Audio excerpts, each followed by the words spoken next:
Scott. And I'm Scott. We're from Bull City Homebrew. We teach brew school here.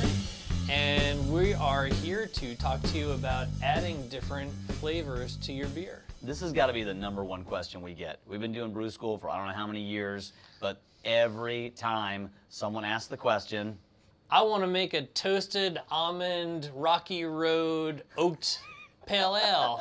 How do I do that? people always ask, when do I add stuff to beer? And the answer is, there's not really one time in the beer making process that you add stuff. It just depends on what you're adding and what you're making. Some things will be added after the boil. Some things will be added during fermentation. Some things might be added during your secondary fermentation.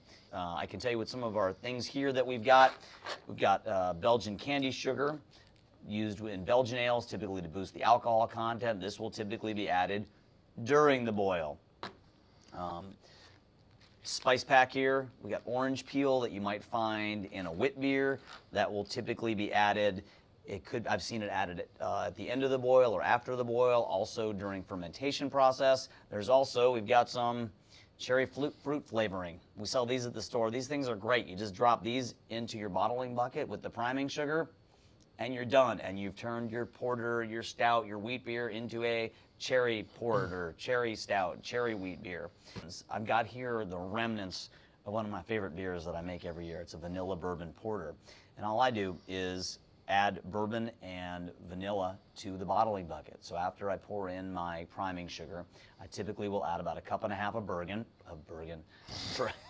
Easy for me to say. Need some more of that. Maybe I've had too much bourbon. That's why I can't even say it right. I typically add about 1.5 cups of bourbon and about 2 ounces of vanilla extract to get a bourbon and vanilla flavor. Not too overpowering, but not too subtle. You know it's there, but it's not beating you over the head with it. Although some of my friends who tend to like their booze a lot say you should put more bourbon in there. I just give them the bottle and say, if you want bourbon so much, just go drink your bourbon. But alas. I saw how much bourbon you had before you actually added some to the bottling bucket. Did you? It's okay. You can be honest. Some people like to go the more au naturel route too. If you don't like vanilla extract, you can actually add vanilla beans. Some people will take these natural vanilla beans. They'll take a knife and split them down the middle to expose the beans, and they'll let these sit in the beer for 2 weeks. That adds a really nice vanilla flavor to the beer.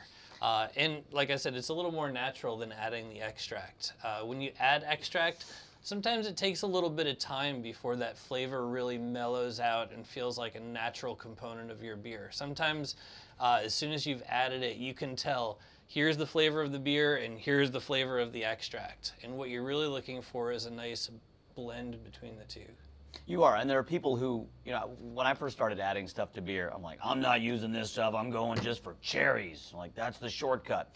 So I bought 10 pounds of cherries, which wasn't cheap.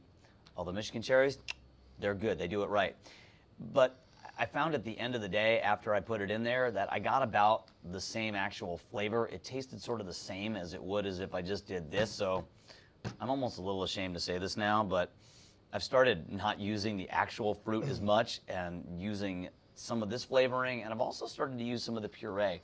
The puree is really nice because you can just dump that into your secondary fermenter and then rack the beer on top of it, and you'll be in pretty good shape. And you don't have to worry about it. If you added fruit to a secondary fermenter, remember it's already alcohol, so if you're worrying about, well, is it going to be pasteurized? I'm introducing something to my beer. You've already got the alcohol in there, so that should take care of any of the nasties. And I've done that repeatedly with different fruits and adding it to a secondary fermenter, and I haven't had any problems with it. Sometimes I'll use a hop bag. When I make my peach wheat beer, I like to puree the peach, but there are still some chunks in there. So I like to use a hop bag, so I'm still getting the peachy juiciness coming through from that, but I'm not worried about the chunks, because at the end, after I've soaked it in there for 2 weeks in my secondary fermenter, I can just pull the bag out, and much the way you just you remove the grain bag from an extract batch, you just let the goodness drip out, and then you're good to go. Yeah. From a home brewing perspective, it's great to see so many people being really experimental with the beers that they make. There's always those people that just say, I like a pale ale and I just want to make a pale ale. But like Scott was saying earlier, there are many more people that are saying, I want to make a cherry Hefeweizen, or I want to make this type of beer. And you see that more and more these days. People want more than just the standard BJCP normal styles of beer. And that's one of the joys of homebrewing is I think I want to add some habanero to my pale ale, so I'm going to do it. And you can't find stuff like that on the shelves for the most part, but if you dream it, you can make it, and someone's probably already done it. People will try all sorts of different things in beer, and that's part of what makes homebrewing great is you want to add something to it, there's probably a place in the brewing world for your banana split, toasted almond fudge, habanero, jalapeno, chicken wing, stout, or whatever you want. Is that going to be your next batch? That might be good. Yes, let's do that. That is coming up next. Anyway, if you can dream it, you can make it, you can add it to your beer. I'm Scott. And I'm Scott. Thanks for watching.